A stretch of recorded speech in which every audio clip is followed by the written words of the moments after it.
Good morning বন্ধুরা, কেমন আছো তোমরা সবাই? আশা করি সবাই খুব খুব খুব ভালো আছো। আমরাও খুব ভালো আছি। পাপা গুড মর্নিং বলো। Good morning, have a nice day. তোমাদের সবাইকে অনেক অনেক অনেক স্বাগত মুখার্জি ফ্যামিলি ব্লগসে। এই দেখো, ও ঘুম থেকে উঠে খেলা নিয়ে শুরু করে দিয়েছে। খেলা 2 দিন না ওইকে ঘুরানো ভিডিও হয়নি। আজকে তো নীল আকাশ, বৃষ্টি না হয় ঘুরানো ভিডিও করবো। তোর ঘুড়ি ওড়ানোর ভিডিও হয়নি বলে ও খুব দুঃখী। তোমাদেরকেও দেখাতে চাই, যদি বৃষ্টি না পড়ে ঘুড়ি ওড়ালে আমি অবশ্যই ভিডিও করে দেবো। আর এই যে তোমার খেলনাটা দেখো, এটা কি খেলনা? এই দেখো, এটা হলো, এটা দিয়ে কি করে বাবলস ফোলায়, তাই তো? এই দেখো, ঘুম থেকে উঠে খেলনা নিয়ে নিয়েছে। ওর ছোটবেলা থেকে একটা অভ্যাস আছে, একটা করে খেলনা মাথার কাছে নিয়ে ঘুমানো, আর ঘুম থেকে উঠে সেটা নিয়ে পড়া। কয়েকদিন বাদে সেইটার আর কি নেশা কেটে যায়, তখন সেটা কোথায় দূর হয়ে যায় ও নিজেও বলতে পারে না। তো যাই হোক, এবার নিচে যাব, এবার দেখি আজকের দিনটা কেমন করে শুরু করি। টাটা। আমি রোজকার মতো রান্নাঘরে চলে এসেছি রান্না করতে। আর দেখো, কড়াইও বসিয়ে দিয়েছি, তেলও বেশ গরম হয়ে গেছে, ধোয়া উঠছে কেমন দেখো। আজকে আমি একটা চিংড়ির রেসিপি করছি নারকেল দিয়ে। এর মধ্যে আমি সাদা গোটা জিরে ফোড়ন দিয়ে দিচ্ছি, আর দিচ্ছি তেজপাতা।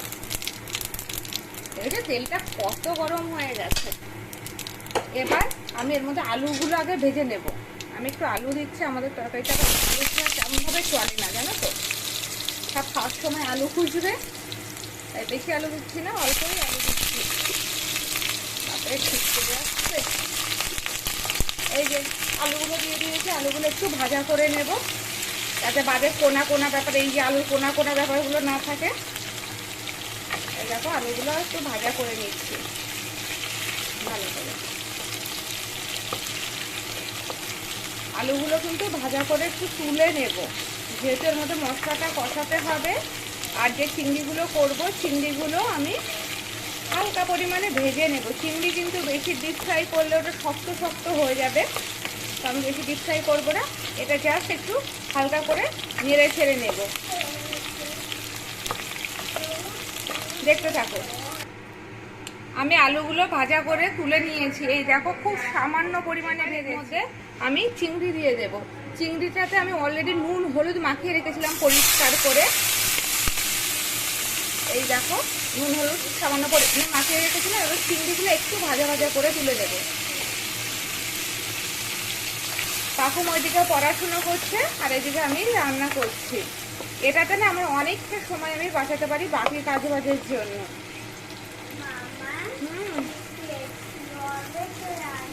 বলে বাবা, সেটা তুমি খেয়ে বলবে টেস্টি হয়েছে কিনা।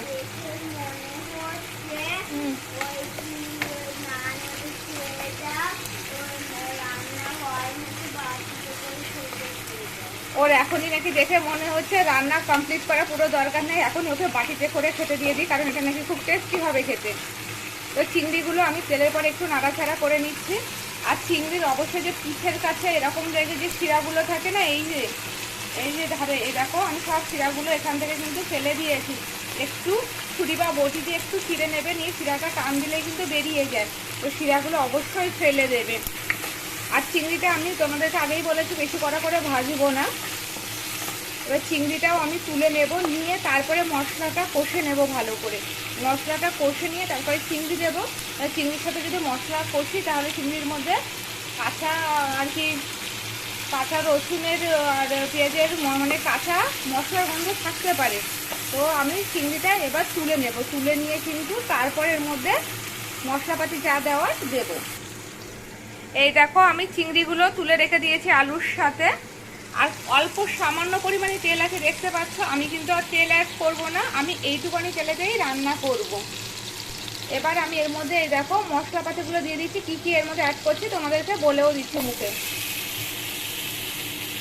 এর মধ্যে টমেটো দেখতে পাচ্ছ, টমেটোটা পেস্ট করতে ভুলে গেছি, তো বাদে আমি কুচিয়ে দিয়েছি। টমেটো কুচি রয়েছে, আর রয়েছে আদা রসুন আর পেঁয়াজ, আর একটা কি বলে নারকেলের পেস্ট, আর এর মধ্যে একটা কাঁচা লঙ্কারও আমি পেস্ট করে দিয়েছি, যে একটু সামান্য ঝাল ঝাল হোক।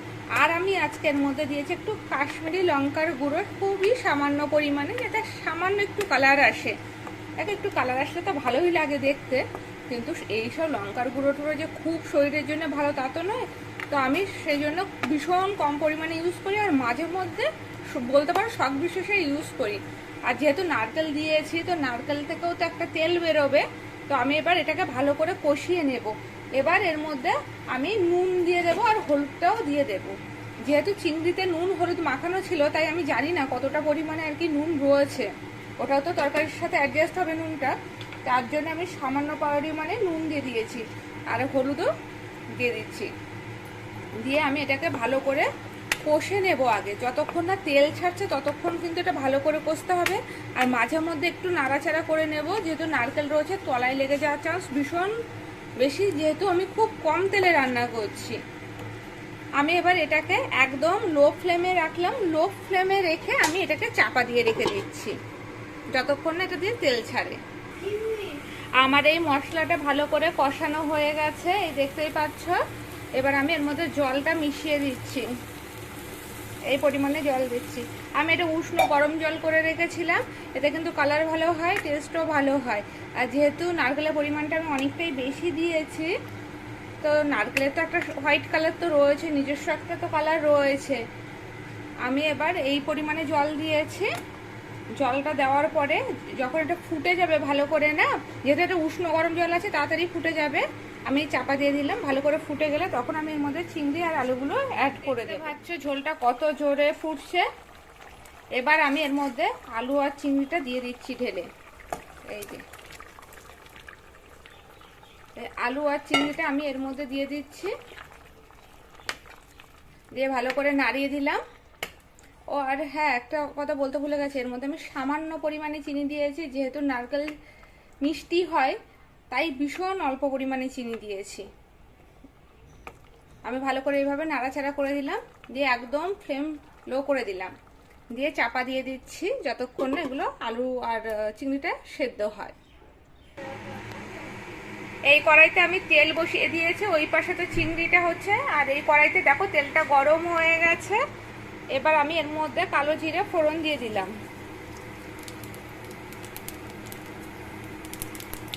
কালো জিরে ফোড়ন দিয়ে দিয়েছি। আজকে আমি এটার মধ্যে করছি বরবটি ভাজা, আর চিংড়ি দিয়ে আজকে আমাদের হয়ে যাবে। তো বরবটিটা আমি কিভাবে ভাজা করছি তোমাদের সাথে শেয়ার করছি।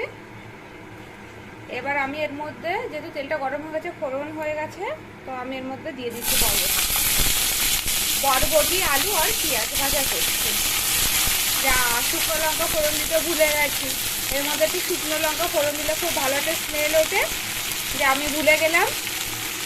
আমি এমনি কাঁচা লঙ্কা দিয়ে দিচ্ছি। দেখো বরবটির মতো দেখতে, তো কাঁচা লঙ্কা গালে পড়লে বোঝা যাবে না, খুব ঝাল লাগবে। আমি একদম ঝাল খেতে পারি না। যারা আমার ব্লগ ফলো করে তারা এতদিনই জেনেই গেছে মনে হয় যে আমি একদমই ঝাল খেতে পারি না। যাই হোক, বরবটিগুলো দিয়ে আমি এর মধ্যে এবার দিয়ে দিচ্ছি নুন,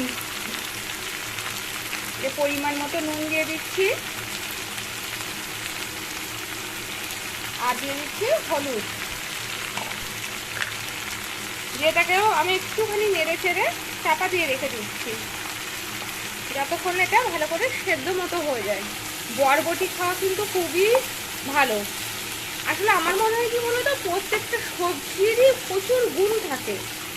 আমরা কিছু কিছু সবজি ইগনোর করি বা নিজেদের পছন্দ মতো খাই। আমার মতো মনে হয় সেই প্রত্যেকটা সবজিরই আলাদা আলাদা টেস্ট থাকে, আর সবাই কিন্তু খাওয়া উচিত। সে কম হোক বেশি হোক, আমাদের ঘরে কিন্তু প্রচুর পরিমাণে সবজি খাওয়া হয়। তোমরা যারা আমার রান্না ফলো করো ব্লগে, তারা দেখতেই পাবে আমাদের ঘরে মোটামুটি সব সবজিই হয়। আর সব থেকে বেশি হয় সিজনাল সবজিগুলো। যখন সিজনাল সবজি, সেটা কিন্তু শরীরের জন্যও দরকার আর সবার জন্যও খুব দরকার। তো যাই হোক, আমি এটাকে এবার চাপা দিয়ে দিলাম। এই দেখো, রান্নাটা কিন্তু এরকম সুন্দর দেখতে হয়েছে। আমি বেশি ঝোল ঝোলও রাখিনি, দেখতেই পাচ্ছ এরকম সুন্দর দেখতে হয়েছে। এবার আমি গ্যাসটা বন্ধ করে এর মধ্যে গরম মশলা আর ঘি ছড়িয়ে দেব, তাহলে আরও টেস্টি হবে আর খুব সুন্দর একটা গন্ধ হবে। এবার আমি ভাতটাও বসিয়ে দেব। এই দেখো, বরবটি ভাজাটাও কিন্তু আমার হয়েছে, এরকম একটু মাখো মাখো ধরনের হবে, কারণ আমি আজকে তো ডাল করছি না, তো তার জন্যে।